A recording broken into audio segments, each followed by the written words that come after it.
이제 하나님께서 우리에게 주신 말씀 신약성경 마가복음 4장 30절에서 34절까지 말씀입니다.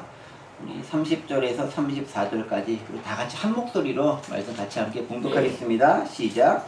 또 이르시되 우리가 하나님의 나라를 어떻게 비교하며 또 무슨 비유로 나타낼까? 겨자 씨앗날과 같으니 땅에 심길 때에는 땅 위의 모든 씨보다 작은 것이로되 심긴 후에는 자라서 모든 풀보다 커지며 큰 가지를 내나니 공중의 새들이 그 그늘에 깃들일 만큼 되느니라. 예수께서 이러한 많은 비유로 그들이 알아들을 수 있는 대로 말씀을 가르치시되 비유가 아니면 말씀하지 아니하시고 다만 혼자 계실 때에 그 제자들에게 모든 것을 해석하시더라.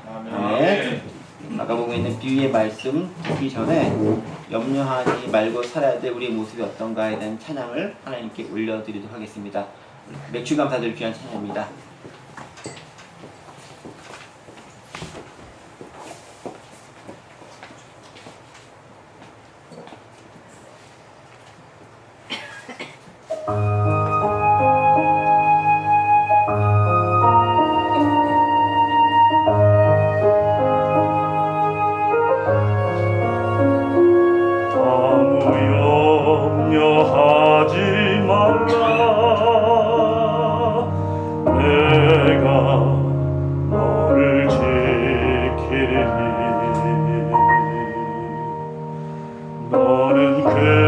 근심하지 말라. 내가 너와 함께하니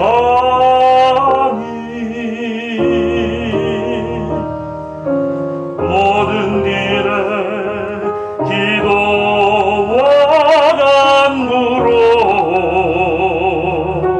하나님께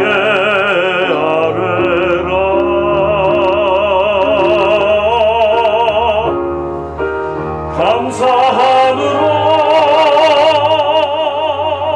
아뢰라. 너의 기도에 응답하시는 분께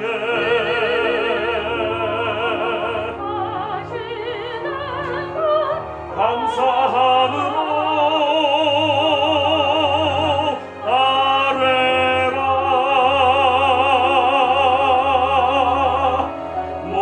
지각에 뛰어난 하나님 평강 위에 평강으로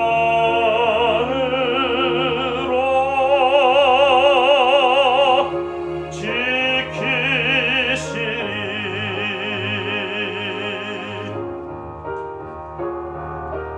감사함으로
네, 감사합니다. 저에게 주시는 메시지로 받고 감사함으로 이렇게 염려하지 않고 열심히 잘 살아가도록 하겠습니다. 오늘 아슬아슬하게 오시는 바람에 사실은 한 번도 여기서 맞춰보지도 못하고 틀어보지 못했는데 역시 프로라. 네, 저희가 참 은혜고 복이에요. 이렇게 돈 주고도 듣기 어려운 그런 귀한 곡을 이렇게 매달 한 번씩 들을 수 있고 또 찬양하시는 것까지 저희가 동참할 수 있음이 참 감사하다 그런 생각도 해봅니다. 마가복음에 있는 말씀 가지고 함께 계속해서 은혜를 나누도록 하겠습니다. 오늘 저희가 함께 살펴볼 본문까지가 마가복음 중에서 특별히 하나님 나라에 대한 비유, 시와 관련된 비유가 마무리되는 그런 곳이기도 합니다. 마가복음은 마태처럼 하나님 나라에 대해서 많은 부분을 할애해서 비유를 가지고 이야기하는 것 같지는 않습니다. 마가복음에 비유 자체가 많이 등장하는 것은 아닙니다. 마태복음엔 좀 많이 나오고 있긴 하죠. 하지만 나는 핵심적인 사항들을 잘 정리정돈해서 우리에게 전해주고 있습니다. 꼭 필요한 것들은, 우리가 알아야 될 것들은 전해주고 있다는 것이죠. 자, 그렇다면은 마가를 포함한 복음서 기자들이 하나님의 나라를 특별히 비유라는 그런 방식을 통해서 우리에게 전해주시고 이야기해 주시는 이유가 무엇일까에 대해서 조금 생각해 보면서 오늘 본문의 말씀을 들어가고자 합니다.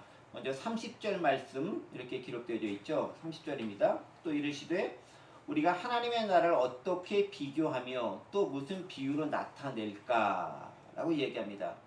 하나님의 나라를 어떻게 비교하고 무슨 비유로 나타낼까? 라고 이제 마가의 독특한 그 서술, 구술 방식이 이렇게 쓴 거죠. 그래서 뭐 예수님께서 뭐 그들과 이야기하면서 한번 의논해보자 그런 차원에 얘기한 것이 아니라 자, 그럼 하나님의 나라를 어떻게 얘기했냐면 생각해보자 라고 하면서 이렇게 말씀을 전개하고 나아가고 있습니다. 자, 그런 오늘 본문을 잘 보세요. 하나님의 나라를 어떻게 비교하며 또 무슨 비유로 나타낼까? 이 문장을 간감히 곰곰이 보고 있으면 여러분 이런 생각이 들지 않습니까? 하나님의 나라를 그냥 직접 나타내고 말씀해 주시면 되지 왜 굳이 비유라는 것을 통해서 이야기하려고 하실까? 여기 보세요. 어떻게 비교하며 또 무슨 비유로 나타낼까? 그러니까 영어를 보면 이렇게 돼 있죠. What shall we say the kingdom of God is like? 하나님의 나라가 어떤 것이라고 우리가 말해줄 수 있을까? 또 그 다음에 What parable shall we use to describe it? 뭐라고 되어 있습니까? 어떤 비유를 가지고 우리가 그것을 묘사하는데 사용할 수 있을까? 그러니까 하나님의 나라를 바로 딱 다이렉트 직접 얘기하면 좋은데 그렇게 하지 않고 비유라던가 뭐뭐과 같은 그런 은유적인 방식을 통해서 이야기하고 있다라는 거예요. 예수께서 그걸 지금 고민하고 있다는 것이 이 가운데 드러나고 있습니다. 여러분 그래요. 한번 생각해 봅시다. 여러분들은 하나님의 나라를 어떻게 아십니까? 우리가 하나님의 나라를 아는 방법은 뭘까요? 물론 우리는 오랜 시간 동안 신앙생활을 통해서 하나님 나라에서 많이 들어왔습니다. 그 들어온 걸 통해서 하나님의 나라에 대해서 알고 있겠죠. 또 이 말씀을 듣고 있었던 많은 유대인들, 또 제자들을 포함한 예수님을 따르는 무리들을 포함한 유대인들도 하나님의 나라에 대해서 그들 나름대로는 구약 시대부터 내려오던 여러 가지 말씀들이 있고 전에 내려오던 것들이 있고 또 그들 가운데서 전통 가운데서 익히 그럴 것이다 라고 예정되거나 추측되어져 왔던 것들이 있습니다. 이미 그는 나름대로 그런 개념을 가지고 있습니다. 자, 그럼에도 불구하고 예수님께서 하나님의 나라에 대해서 조금 더 다르게 계속 이야기하고 계십니다. 그런데 어떻게? 꼭 비유라는 방식을 이야기하고 있다라는 거예요. 왜 그렇겠습니까? 하나님의 나라를 비유를 통해서가 아니면 도무지 사람들에게, 인간들에게 가르쳐줄 방법이 없기 때문에 그렇다라는 거예요. 그러니까 여러분 하나님 나라에 대한 것들 관계된 복음서의 본문들을 가만히 보세요. 거의 대부분 다 비유와 관계되거나 그런 방식으로 이야기해주고 있습니다. 하나님의 나라는 뭐뭐와 같으니 어떤 사람이 하나님 나라에 들어갈 수 있으니라고 하면서 like, 즉 같다라는 표현을 쓰면서 반드시 이야기해주고 있다라는 거죠. 직접적으로 딱 요거다라고 이야기하는 경우가 별로 없다라는 거예요. 왜 그렇겠어요?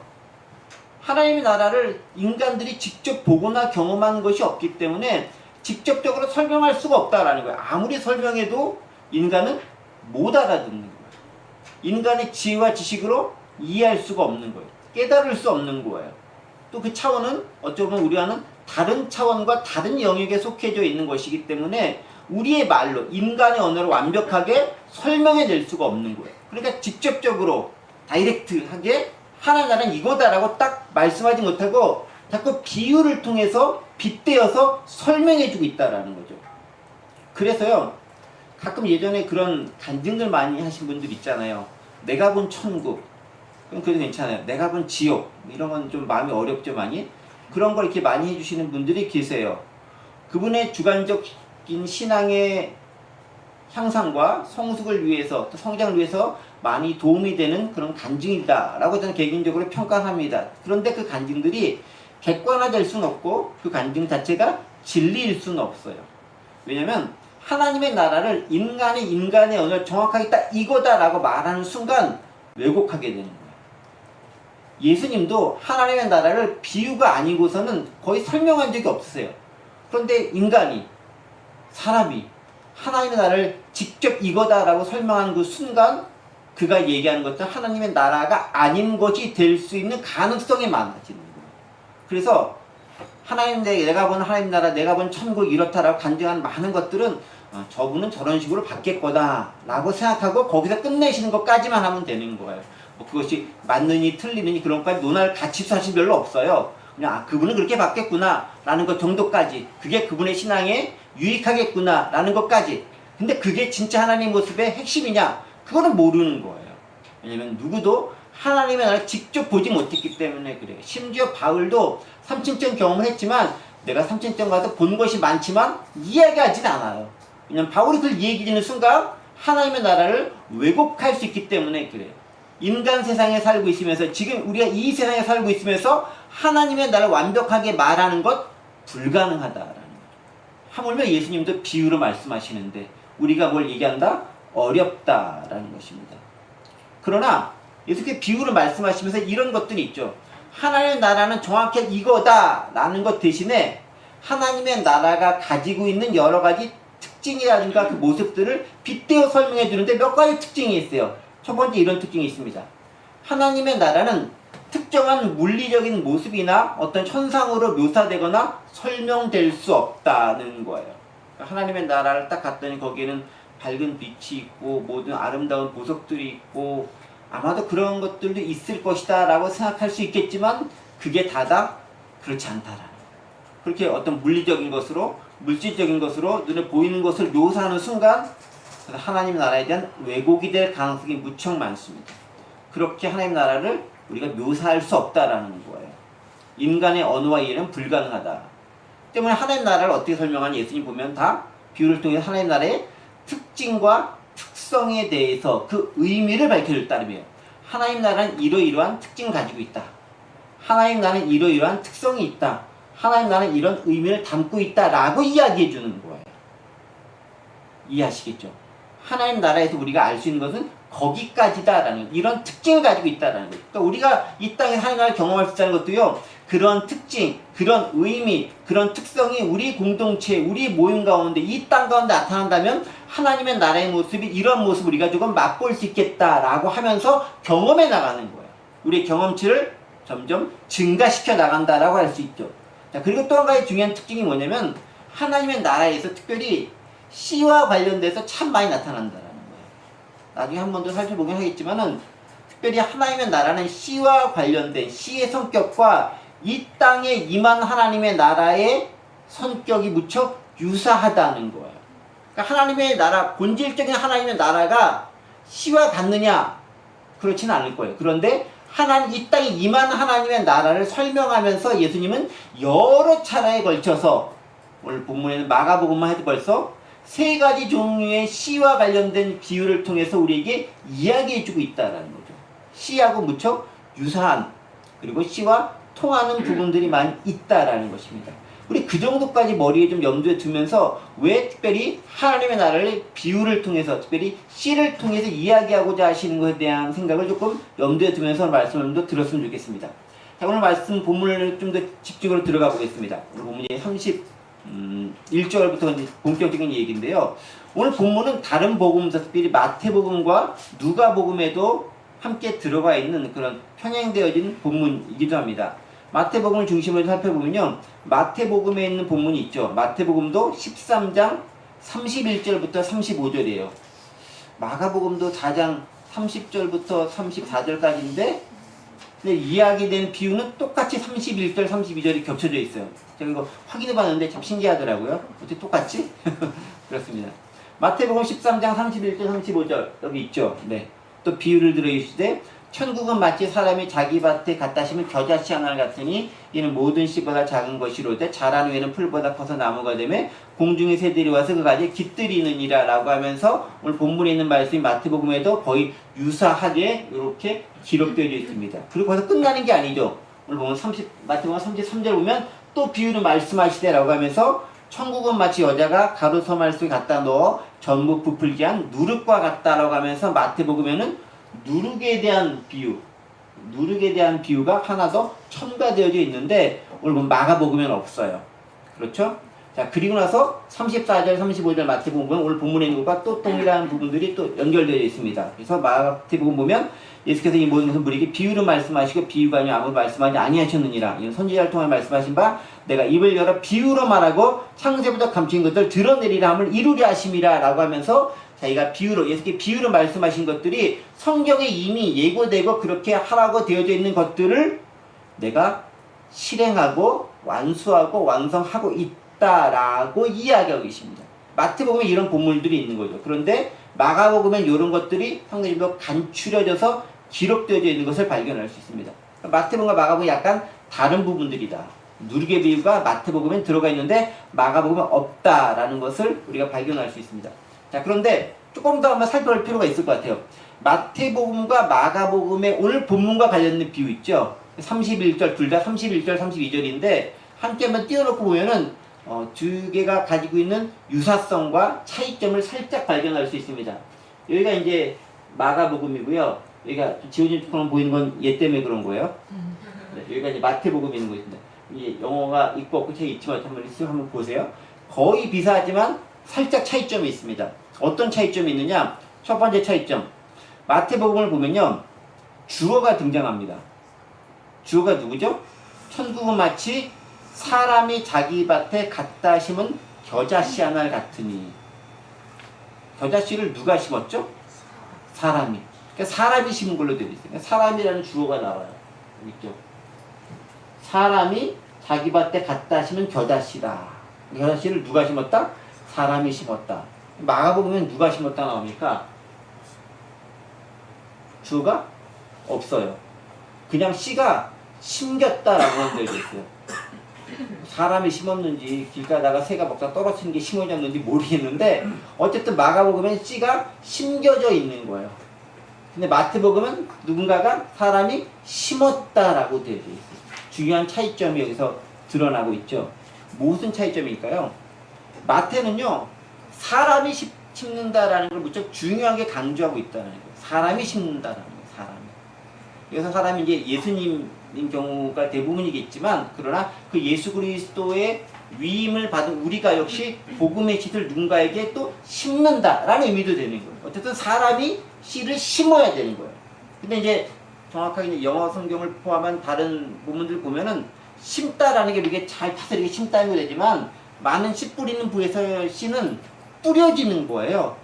이렇게 싹 파서 이렇게 잘 볶고 다듬어주고 이렇게 하는 게 아니라 이렇게 뿌리는 거예요. 뿌리는 거. 그러니까 심는 것은 많은 분들이 뿌려지는 것으로서 심는 것이다라는 거예요. 그걸 누가 하는가? 마태복음에서는 사람이 한다라는 거예요.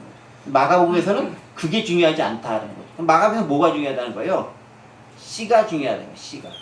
마가복음은 씨에 초점을 놓으라라는 거예요. 마태복음은 사람이 했으니까 사람도 더불어 같이 봐라라는 거예요. 차이점이 있죠. 근데 그런 차이점을 발견하면 여러분들이 좀 뭔가 보이는 눈이 생깁니다. 두 번째 특징이 뭐냐면요. 이런 것이 있습니다. 심긴 후와 자란 후의 특징이 기록됩니다. 여러분 보세요. 마태복음은 어떻게 되어 있습니까?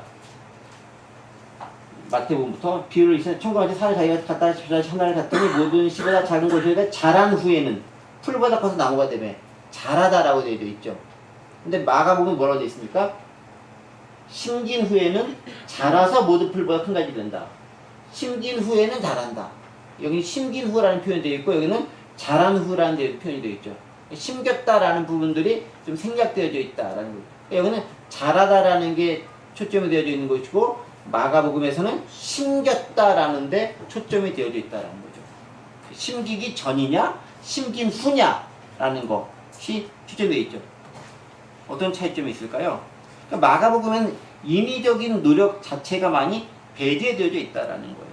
씨가 심겼다라는 거예요. 누군가에 의해서 심겼는데 그 누군가가 사람인지 아닌지는 중요하지 않고 어쨌든 심겼다라는 거예요.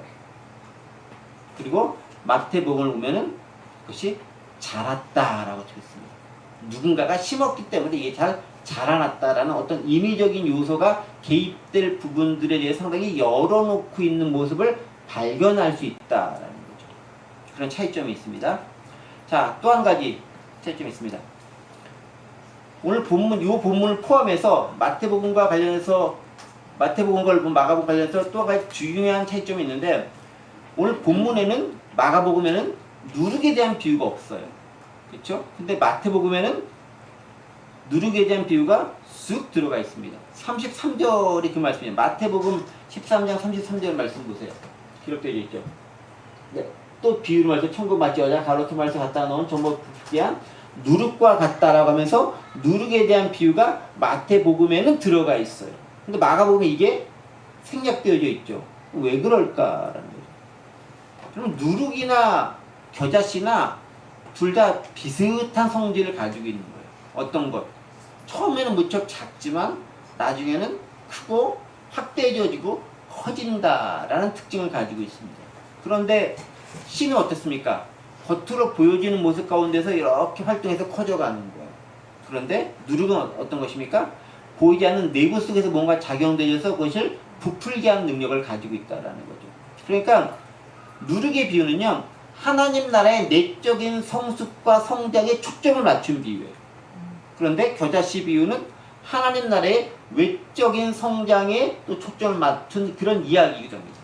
둘 다 어쨌든 간에 어떤 씨가 들어가서 자라고 커져야 되는 건 맞습니다. 어떻게 자라고 어떻게 커졌는지는 몰라요. 그것은 하나님의 몫이기 때문에. 어쨌든 간에 둘 다 커지고 자라는데 누룩이 하나 마태복음에 들어가 있는 것은 외적으로 보이는 그 성장뿐만 아니라 내적인 부분들에 있어 성숙도 무척 중요하다라는 거예요. 왜 그럴까요?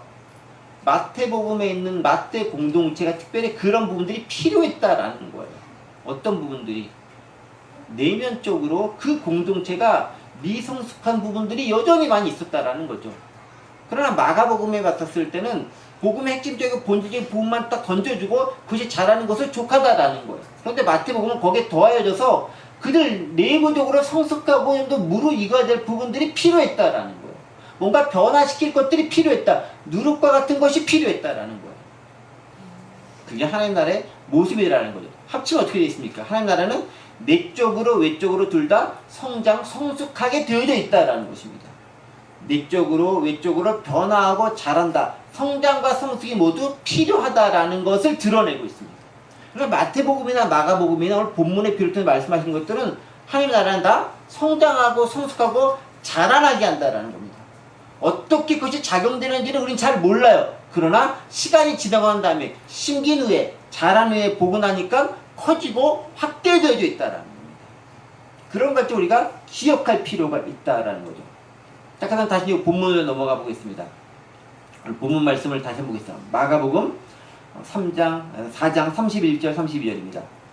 겨자씨 한 알과 같으니 땅에 심길 때는 땅의 모든 씨보다 작은 것이로되 32절 심긴 후에는 자라서 모든 풀보다 커지며 큰 가지를 내나니 공중의 새들이 그 그늘에 깃들일 만큼 되느니라. 자, 여기서 보시면 알겠지만 오늘 본문에 있는 비유의 말씀은 겨자씨를 통해서 뭘 얘기하냐면 지극히 작은 것과 엄청나게 커지는 것을 31절과 32절 통해 아주 대조적으로 설명하고 있습니다. 31절은 엄청 작은 거야 라는 거예요. 겨자씨는 씨 중에 가장 작은 축에 속하는 그런 씨앗입니다. 더 작은 씨가 있을 수 있겠죠. 전 잘 모르니까. 근데 어쨌든 겨자씨는 작은 거 상징합니다. 엄청 작다라는 거죠. 잘 보이지 않을 정도로 후 하면 그냥 싹 다 날아갈 정도로 작은 거다라는 것입니다. 근데 32절로 한 절을 싹 넘어가게 되면은 그 작은 겨자씨가 있었지만 이것이 심겨진 후에는 자라가지고 공중의 새들이 깃들일 만큼 커다랗게 성장하게 된다는 거예요. 차이가 있죠. 성장하게 된다는 것입니다. 정원의 모든 다른 풀들보다도 더 커지게 된다는 거예요. 영어 성경을 보면 특별히 그런 표현들이 되어 있어요. 네, 여기 있죠. 32절에 있는 말씀. 네. 여기 있어요. 공중에서 그 그늘이 모든 풀보다 커진다라고 해서 단지 모든 풀보다 아니라 영어 성경에 재밌는 표현이 있어요. it grows and becomes the largest of all garden plants. 정원에 있는 모든 식물들 중에서도 가장 크게 성장한다라는 거예요. 그 정원 중에서. 그러니까 너무 작은 건데 가장 크게 성장한다는 것을 드러내주고 있는 그런 표현입니다. 그렇다고 해서 이 괴다씨가요, 뭐 크기가 한 10m쯤 자라는 이렇게 자란 그렇게 큰 나무는 아니에요. 기껏 자라봐야 한 3m 정도쯤 되는 게 관목 정도 수준으로 자라는 건데 정원 내에서는 그 관목 정도 그 정도 자라는 것들이 없다라는 거죠. 그만큼 크게 비교할 만큼 두드러지게 자란다라는 것을 이야기해주고 있습니다. 심길 때는 땅의 모든 씨앗보다 작지만 비교해서 작지만 심기고만 나면 일단 심어지기만 하면 정원의 모든 풀보다 커진다라는 거예요. 그래서 비교급을 쓰는 거잖아요. 여기는 비교급이 아니라 거의 최상급을 쓰죠. 또 largest 가장 커진다라는 최상급을 쓰는 거죠. 땅에서 가장 작은 건데 정원에서 가장 큰 것으로 바뀐다라는 겁니다. 심기 전의 씨앗 상태는 그 누구도 거들떠 보지 않는다. 작고 보잘것없고 초라해 보이는 것, 그게 겨자씨의 아닌 특징이에요. 그런데 그것이 어떻게 됩니까? 한번 심기기만 하면, 제대로 심기기만 하면, 좋은 땅에 심기기만 하면 어떻게 해요? 공중의 새들이 깃들일 만큼 정원에 있는 다른 모든 식물들보다 크게 자란다. 그러니까 심겨야 되는 거예요. 심겨야 된다. 자, 그런데요, 심겨서 자라는 모습을 묘사한 표현이 참 재밌습니다. 이렇게 묘사하죠. 공중의 새들이 그 그늘에 깃들인다 라는 말로 표현하고 있어요. 32절 말씀이 그렇죠. 공중의 새들이 그 그늘에 깃들일 만큼 되느니라. 다른 많은 표현들이 있을 텐데 그 크게 됐다라는 것을 왜 하필 공중의 새들이 그 그늘에 깃들일 만큼 크게 된다라는 것을 왜 표현했을까요? 엄청 크다 이렇게 표현할 수 있을 거잖아요. 근데 굳이 이 표현을 썼습니다. 이유가 있겠죠. 깃들이다라는 표현을 영어 단어로 쓰면은 펄치라는 단어를 써요. 펄치. 펄치가 무슨 단어냐면 걸터 앉다, 이제 그런 의미를 가지고 있는 그런 단어예요. 걸터 앉다. 걸터 앉다. 왜 앉아야 됩니까? 피곤하고 고단한 모습을 가지고 있는 많은 새들, 얼마나 날아다니기 힘들겠어요? 그냥 날 수는 없잖아요. 좀 쉬어야죠. 어디 쉽니까? 나무 가지에 걸터 앉아서 쉬고 있다. 그러니까 자라가지고 하늘나라 자라는데 어떤 자라가 되면은 고단한 영혼들이 그늘 가운데 쉴 수 있는 하나님의 나라로서 성장하게 되더라라는 거예요.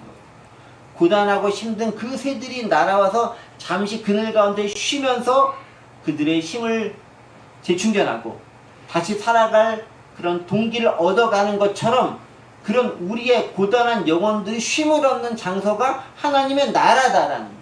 이것들 조금 이스라엘 전체 확대해보면 이런 의미도 있습니다. 그러면 이스라엘이라는 나라가 원래는 유목민이잖아요. 떠돌아다니는 백성이 이스라엘 백성입니다. 떠돌이 민족이었죠. 그런데 이스라엘 백성들이 하나님의 은혜를 말미암아 가나안 땅에 정착하게 되는 것입니다. 떠돌아다니다가 한 지역에 정착하면서 그곳에서 농사를 지으면서 살아갈 수 있게 되는 것, 그게 떠돌아다니는 사람들이 바라고 원하는 마음이고 이스라엘 백성들이 바라는 마음이었다라는 거죠. 하나님 나라가 그런 모습이라는 겁니다.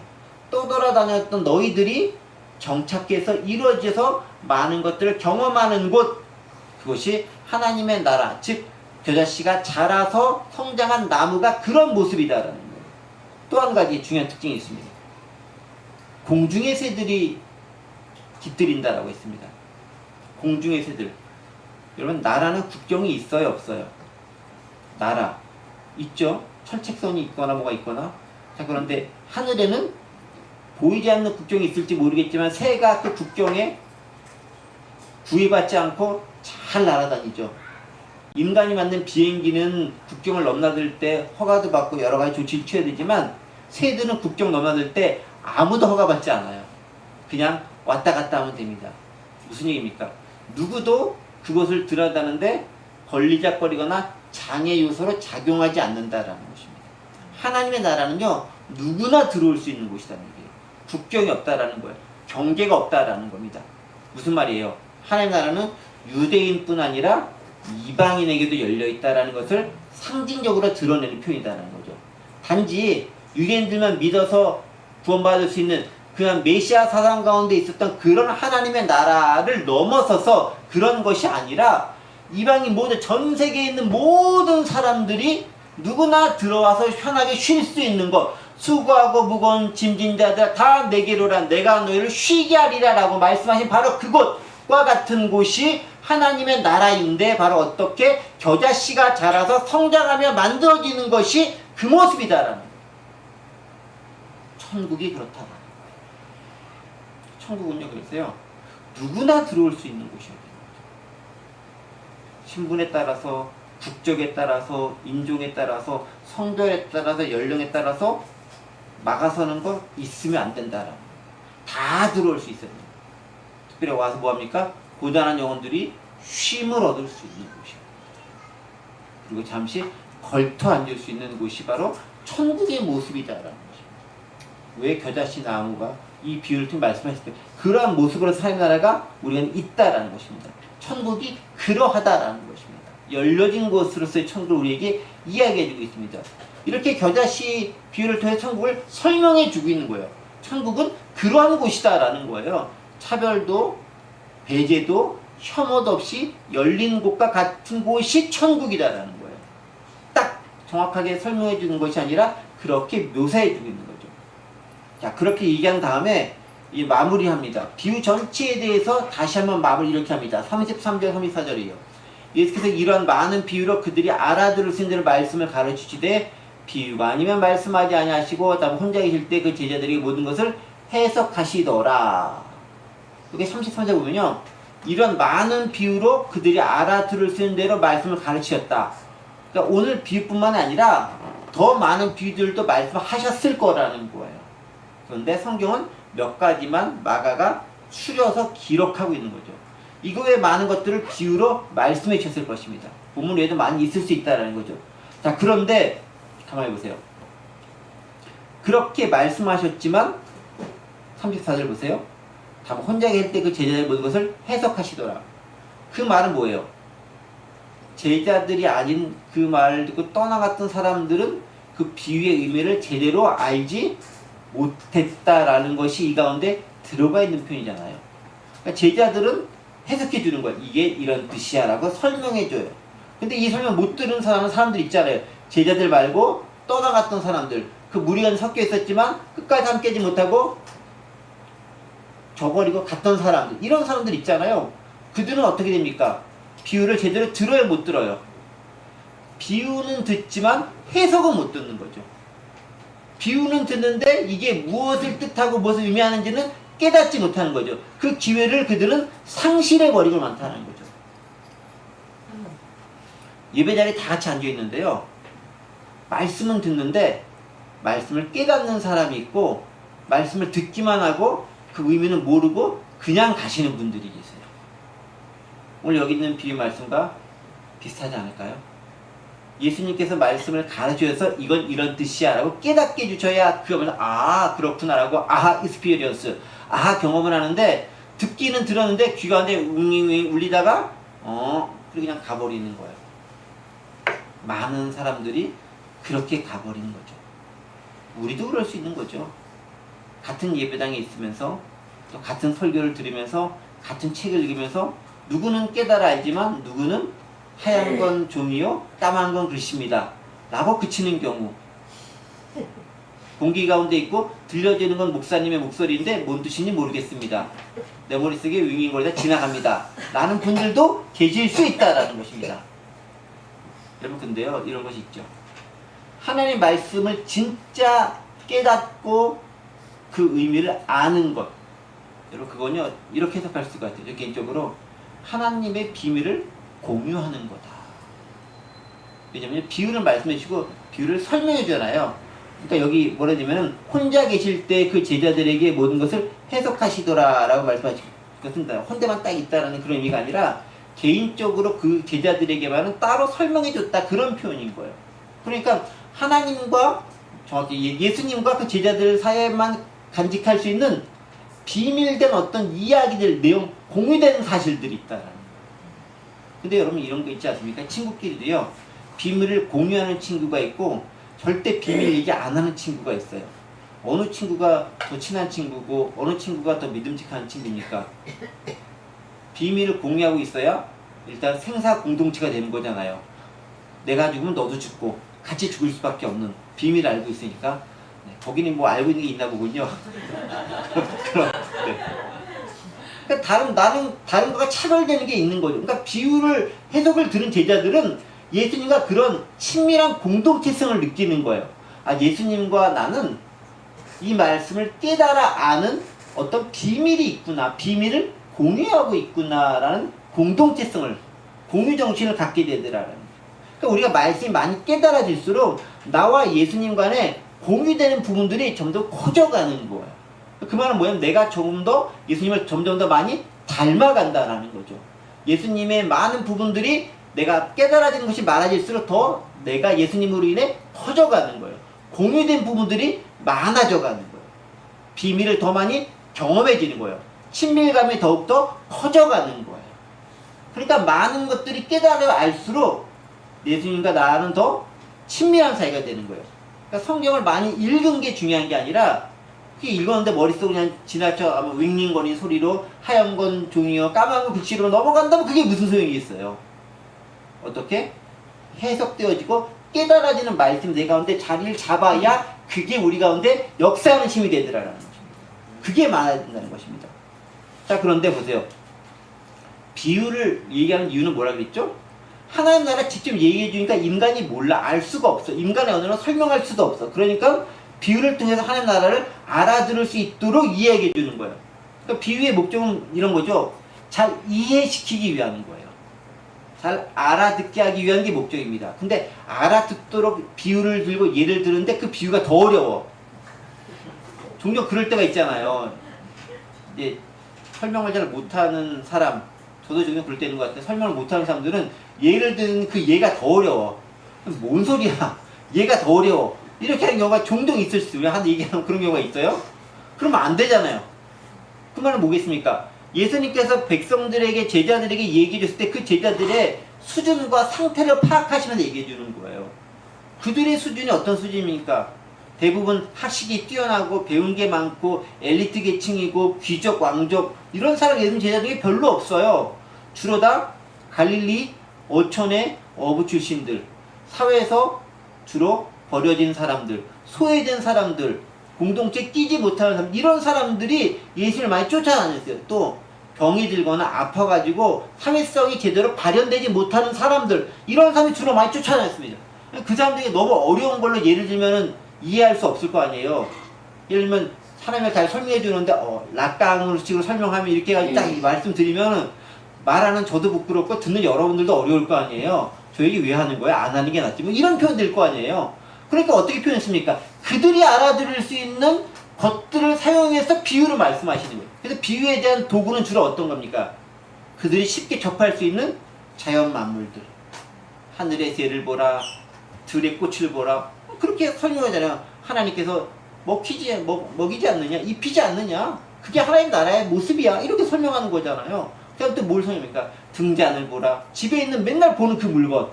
책상 보라. 동전 하나 있는데 떨어져가지고 또록또록해서 책상 밑에 들어갔어. 집에 그냥 있는 물건, 누구나 있는 거. 그걸 가지고 설명해내는 거잖아요. 너무 쉽게 할 수 있는, 너무나 흔하게 발견될 수 있는 것을 가지고 가장 중요하고 귀한 복음을 제대로 설명해낸다는 거죠. 그게 예수님의 모습이다라는 거죠. 근데 이게 진짜 그래요. 이쪽까지 안 가고 교육학적으로 보더라도요. 가장 공부 잘하는 탁월한 애와 그렇지 못한 애 특징 가운데서 두드러진 특징이 뭐냐면요. 이거래요. 공부 아주 잘하는 탁월한 애는요. 말이 많대요. 어떻게 말이 많냐. 잘하는 애건 못하는 애건 바보 같은 애건 멍청한 애건 나이가 많건 적건 자기가 아는 것을 그 애가 이해할 만큼 다 설명해낼 수 있는 능력을 갖췄다. 그게 탁월한 애와 그렇지 못한 사람의 가장 두드러진 특징이라는 거예요. 어디서 봤냐면요. 김경일이 인지 심리학에 대한 얘기를 많이 하지 않습니까? 거기서 그분이 연구조사한 것 가운데 가장 두드러진 특징이 거기 있다. 공부 탁월하게 잘하는 친구들과 그렇지 않은 친구들의 차이가 딱 거기 있었다는 거예요. 뭐 IQ라든가 이런 거는 되게 부차적인 거 별거 아닌데 그 차이라는 겁니다. 그 뭐냐는 거 이거죠. 내가 아는 것을 정말 모를 거와 같은 이제 7살, 10살 얘네들한테 제대로 걔네들이 안 하게 잘 설명해 주면은 완벽하게 안다라는 거죠. 예수님이 그렇게 설명하는 거잖아요. 그들이 알아들을 수 있는 언어로 그들이 볼 수 있는 자연 만물 가지고 그들이 접할 수 있는 생활의 물건을 가지고 하나님 나라를 설명해 내잖아요. 그래서 저는 이제 한참 멀었다라는 거죠. 복음을 설명하는데 힘들어 하잖아요. 듣는 여러분들 막 힘들어 하잖아요. 힘든 거죠. 은혜를 주옵소서. 그럴 수밖에 없는 거죠. 그럼 마찬가지예요. 여러분들이 복음을 여러분들이 주위 사람들한테 쉽게 설명해 낼 수 있어야 되는 거예요. 그러려면 내가 그것을 완벽하게 경험하고 체험해야만 비로소 그것을 제대로 설명할 수 있어요. 들어서 아는 걸로는 제대로 설명을 못해요. 내가 경험해야 적용을 할 수가 있어요. 들어서 아는 걸로는 적용이 안 돼요. 전달은 가능해. 근데 적용은 완전히 내 것이 돼야 지형 지물과 주변 환경을 활용해서 적용해서 설명해 줄 수 있다는 거죠. 그러면 그렇게 말씀이 우리한테 체화돼야 되는 거예요. 말씀이 내 몸속에 들어와서 내가 돼야 그렇게 설명해 낼 수 있다는 것입니다. 그런 은혜가 저 여러분들한테 가득하기 원합니다. 자, 이제 한 가지만 더 말씀하겠습니다. 하나님의 나라를 특별히 지난 아까 첫 시간에 얘기할 때 이런 얘기 있죠. 특별히 하나님 나라를 뭐에 주로 많이 비유했다?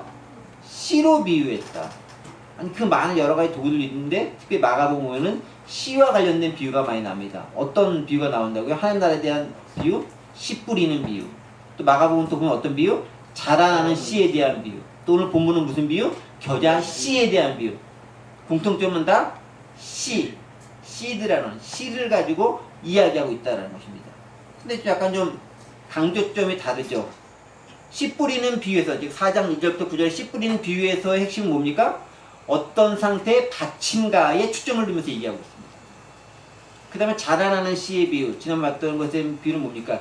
씨가 가진 잠재력과 가능성이 뭔가를 드러내고 있지 않습니까? 그렇죠? 씨는 이런 잠재성과 가능성이 있어. 이걸 드러내잖아요. 오늘 본문은 뭘 얘기합니까? 시작은 작지만 나중엔 창대하게 되는 시작과 끝의 모습의 차별성에 대해서 이야기해주고 있어요. 그러니까 같은 하나님 나라를 설명하고 씨를 설명하되 강조점에 따라서 어떤 거는 씨 뿌리는 비유가 되는 거고요. 어떤 스스로 자라는 비유가 되는 거고요. 어떤 거는 가장 작은 겨자 씨의 비유가 되기도 한다라는 거죠. 그러니까 이렇게 다양한 하나님 나라의 모습이 있기 때문에 어떤 하나만 가지고 딱 설명할 수가 없는 거예요. 그러니까 여러 가지 다양한 씨를 가지고 설명해 낼 수밖에 없더라라는 거죠. 그럼 이렇게 씨를 통해서 우리에게 비유를 주는 목적이 뭐고 교훈이 뭐겠느냐? 이거 한 가지만 생각해 보겠습니다. 첫 번째는요. 작은 시작에 실망하지 말라. 너희가 말씀을 들었던 그 하나님 나라 너무 미약해 보여. 너무 작아 보여. 너희를 점령하고 있는 로마 제국 헬라 문화권에 비하면 지금 이 듣는 건 너무 보잘것없어 보여. 겨자씨가 너무 작아 보여. 그런데 실망하지 마. 왜? 그 나중은 심히 창대해진다라는 거죠. 오히려 장대한 시작은 용두삼일 수 있다. 작고 소박하게 시작하는 것이 크고 멋진 결론을 가한 훨씬 더 많다라는 것입니다. 그래서 우리에게 희망이 있는 것이 아닌가 저는 그렇게 생각해요. 물론 요새 프랜차이즈 업체들은 일단 큰 것들 땅땅땅 해서 해야 성공의 확률이 높다고 하는데 하나님의 나라도 그런가? 너무 자본주의화된 교회 모습들이 많은 이 시대 가운데서 작고 보잘것없이 시작했지만 강하고 크고 모든 새들이 깃들일 만하게 자랄 수 있는 것인가? 이건 또 별다른 문제, 별개의 문제 같습니다. 그러나 두 번째 중요한 특징이 있습니다. 작은 시작에 실망하지 마라. 그러나 중요한 특징이 있습니다. 핵심이 있습니다. 씨를 가져야 된다는 것입니다. 씨가 없으면 말짱꽝이다. 아무리 커도 씨가 없으면 꽝이다. 씨가 핵심이다라는 겁니다. 씨가 가능성이고 씨가 능력이고 씨가 모든 것의 중점이다라는 것입니다. 핵심은 씨를 내가 가지고 있느냐 여부다라는 것입니다. 씨가 복음이기 때문에 그래요. 그래서 아무리 화려하고 웅장하고 멋지게 한다라도 그 가운데 복음이 없다면 그 가운데 말씀이 없다면 다 헛것에 불과할 수 있다. 또 한 가지 씨의 성공과 성장은 우리 인간의 능력과 무관하다는 거예요. 씨가 어떻게 자라죠? 모릅니다. 하나님이 그저 자라게 하시는 겁니다.